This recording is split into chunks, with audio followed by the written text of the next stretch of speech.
So, yung ating MetaTrader platform, initially, no, it looks a little intimidating, I know, but it's actually quite easy to use.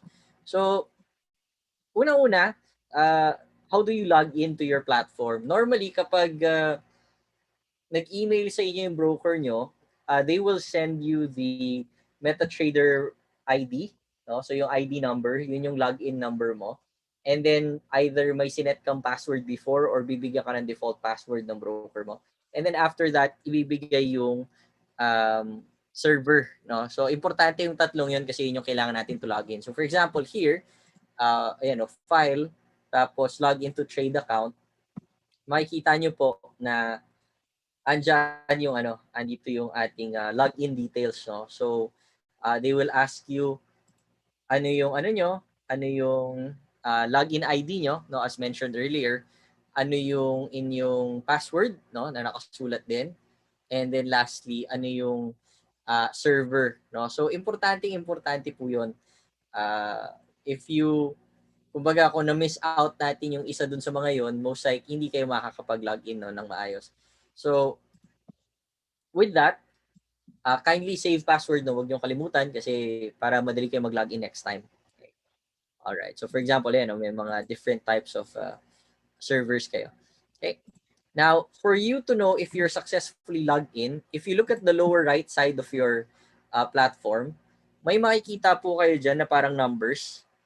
So, kung nakasulat dyan, kunwari may data na pumapasok, and kunwari ito 589 by 9 kilobytes, ang ibig sabihin niyan, may data na pumapasok doon sa platform nyo, which is good, no? Ngayon, kapag nakasulat dyan, invalid account or common error, normally, may problema yun sa password, may problema yun sa server, mali yung mga details na nilagay nyo po. So, you can contact their chat support if you wanna, if you need some help with that. So, yun yung para malaman. And in addition to that, makikita nyo din po, dito sa may, wait lang, ilalabas ko yung, yan. So dito sa may lower left side naman po, pag nakalabas yung inyong toolbox, makikita nyo na meron din po dito na mga tabs. Kung nakalabas yung trade, exposure, at saka history, then you're logged in properly. Okay. So once all of those are clear, dito na po tayo sa ating platform. No? So initially, our platform looks like this. Yan. Tapos hindi pa nga ganyan kalinis tignan yung charts nyo, and most likely nakaano yan. Naka-tile pa yung mga windows nyo, no? So for example, parang ganyan yung itsura ng charts nyo. Tapos green and black yung mga yan. So, paano natin aanin to ngayon? No? How do we use this now? So, what you have here is meron kang generally 4 parts, no, ng MetaTrader platform nyo. So, you have your market watch, that's number 1. Number 2 is navigator. Number 3 is your platform itself. Okay. And then number 4, yung ano po natin dito, yung charts natin. No? So, 4 yan. 1, 2, 3, and 4. So, para saan ba yung mga parts na yan? So, number 1, yung market watch, it's basically a list of all tradable instruments that you have. So, customizable yan. Pwede nyong baguhin kung ano yung mga laman yan. Pwede kayo magdagdag bawas yan. Number 2, navigator, nandyan yung mga accounts natin. So, if you have like multiple demo accounts, if you have multiple live accounts, all of them are stored there. Tapos nandyan din yung mga indicators nyo, yung mga EAs, yung kumbaga yung scripts, no, hindi naman ginagamit yun. But you also have those types of tools there, no. Yung pangatlo naman po, that's your toolbox. Your toolbox has a lot of parts, no, within that. So makikita nyo may mga tabs yan sa ilalim. It's actually all about the trades that you take. So you have there yung current trades na meron ka, pati yung history ng trades mo. So mostly doon tayo heavily focused on. And number 4, you have your charts, no? So yung charts natin, nakatile yan ng ganyan, pwede or pwedeng i-maximize mo yung isa para kumbaga mas malaki, no? Especially if you're just working from a single monitor, most likely gusto mo medyo malaki-laki yung charts natin, kagaya niyan. So, if we maximize one of them, ito yung magiging itsura. And by default, it's probably gonna look this way. Sandali bukas tayo ng bagong chart. Ayan, by default, ganyan siguro yung itsura muna niya, no? You'll have a black and green chart. Tapos kumbaga medyo magulo pa siya tingnan sa simula. So, ngayon, isa-isahin natin no, yung mga parts ng MetaTrader platform natin. So let's start with Market Watch. So yung Market Watch po, it's a list of tradable instruments that you have. And sa simula, baka konti muna yan. No? Most likely, yung mga major pairs lang yung nakalagay dyan. So you can add or subtract instruments that you can trade with. Ang ibig sabihin ko ng instruments ay yung mga pairs. Ha? And this could be anything like from forex to commodities, indices, stocks, no? So lahat nandyan. So if you simply right-click on your market watch, anywhere inside that, may makikita po kayo dito na symbols, no? If you click on that, makikita nyo po na meron kayo dyan mga folders. Okay, so dito nagkakaiba ang MetaTrader 4 sa MetaTrader 5. Please take note of this. If you're using MetaTrader 4, ganito ang itsura niyan, no? Ay, sorry, kung MetaTrader 5. Kung MetaTrader 5 yung gamit yung ganito itsura niyan, well sorted na siya. For example, dito you have Forex, tapos nandiyan na yung majors, minors, exotics. You'll actually be able to see a list of those pairs, no, on the right side. And if you want something to appear, you just simply click on one of them and click show symbol. It would already appear dito sa market watch nyo. If you want to remove it, then just simply click hide symbol. It's going to go away. Okay. Now, well sorted siya, no, yung forex natin diyan. Tapos dito makikita nyo CFDs, ayan, cash indices. Ito yung mga sinasabi ko sa inyo before na index trading. Pwede nyo gawin dito yan. So, ayan, for example, pwede kayo mag-trade ng JER 30, ito Nikkei, kumbaga S&P 500 equivalent, no? So, yan yung US 500 eh. Dow 30, ayan, US 30. So, pwede nyo i-trade yung mga yan.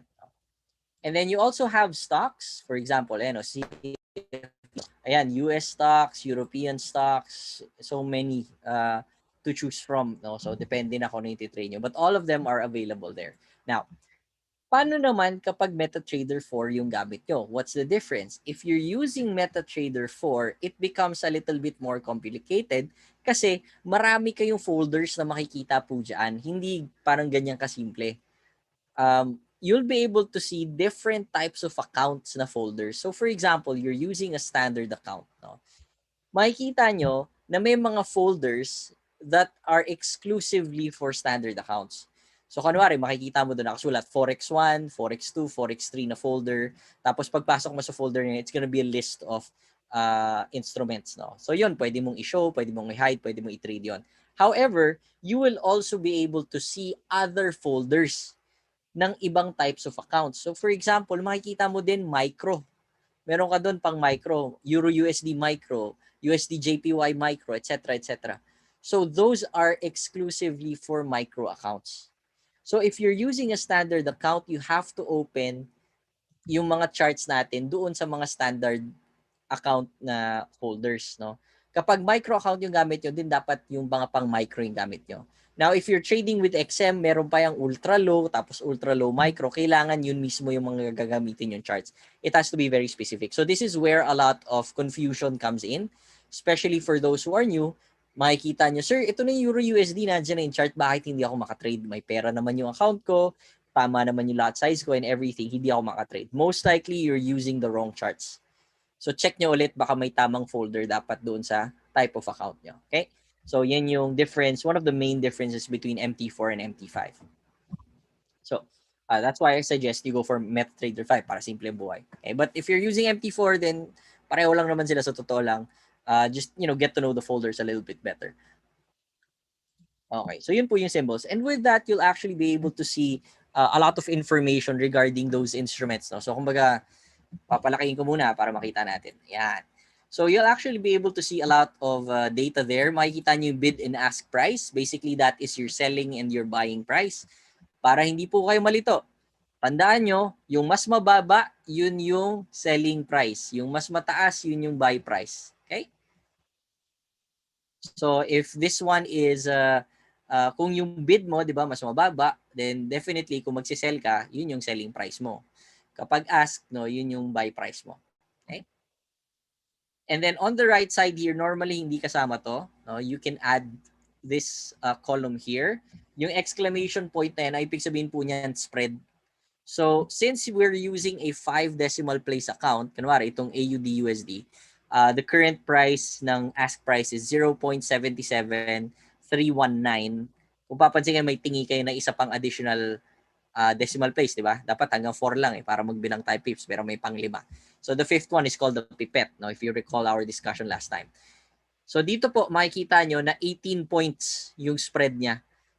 Coach, ang ibig sabihin ba niyan 18 pips yung spread? Hindi po. Tandaan nyo, you're looking at a 5 decimal place account. That simply means the spread right now is 1.8, 1.7 pips. No, naglalaro, umakit ba ba? Pero nasa ganun lang, 1 point something pips lang siya. Hindi siya 18 pips. Okay? So don't confuse that with points. Is everything clear so far? Malinaw po ba? Okay, I have a question here. Paano po i-show yung column ng spread, no? Ganito lang po. Right-click kayo, kahit saan sa Market Watch. Punta po kayo dito sa may columns. Ayan, makikita nyo po, no? So you have here columns. You'll be able to see here a lot of information. So actually, ang dami nyo pwedeng ilagay. So, ayan. Nilalagay ko lang spread kasi yun talagang gamit ko eh. But all else, it's here. May mga ano pa dyan So, ayan. So, yun muna. No? Para hindi muna magulo. Alright. So, ito. May question din tayo. How may symbols? You mean how many? How many symbols po yung advisable bantayan for newbies? And ano-ano po? Kasi parang nakakalito po kapag marami. That's an excellent question. No? You can start out with a couple of pairs first. Maybe kung talagang bagong-bago lang tayo, maybe 2 to 3 pairs is okay. Mostly nasa major pairs tayo nagtitrade. If you're following PAFTI, yung mga trade calls si PAFTI, normally we deal with major pairs and cross pairs. Tapos konti lang din naman yung mga tinitrade natin with PAFTI. So konti lang yung binabantayan din natin. Okay? But for starters, maybe 2 to 3 pairs is okay. Alright. So, check natin sa YouTube. May tanong ba? Okay, wala naman. Let's move forward. Okay. So, yan po yung ating market watch. No? So, mamaya pag magbubukas tayo ng chart, dyan din natin gagawin. Ipakita ko lang muna ngayon bago tayo pumunta sa charts. Kanwari, gusto nyo magbukas ng chart ng EuroCAD. No? If you want to open a chart of EuroCAD, there are 2 ways to do that. Number 1 is to simply click and drag on the current chart. Kung bagay i-click and drag nyo, pag kinilik and drag nyo, makikita nyo, magbabago na yung chart. Ayan EuroCAD na siya. Kung gusto nyo mag-open ng bagong window ng chart, kanwari ito, Euro AUD, mag-right click lang po kayo dyan. Tapos may makikita po kayo dyan na chart window. Ayun o. Pag kinilik nyo yan, it will completely open a new chart. Ayan. Tapos lahat ng mga bukas na charts nyo, makikita nyo po dito banda sa may baba. Ayan o dito. Nandiyan nakalagay lahat yun. So sa ilalim ng charts nyo. So meaning you can easily switch between your charts. Okay. Yung mga recent na binuksan natin, ito yung dalawa. Okay. So yun po yung ating market watch. Okay. So, moving forward, ano naman po yung ating navigator? Okay, yung navigator po natin, it's a list of additional tools. No? Initially, gagamitin talaga natin yan for accounts. Kasi makikita nyo po dyan, kanwari ito, may mga demo accounts kayo, tapos meron kayong live accounts. Okay? So, you can easily switch between those accounts. Tapos, makikita nyo din po yung mga indicators, it's actually listed here. So, kanwari, kailangan nyo ng mga trend indicators, moving averages, you simply click and drag. Ito, kanwari, si Ichimoku King Kuhayo. No?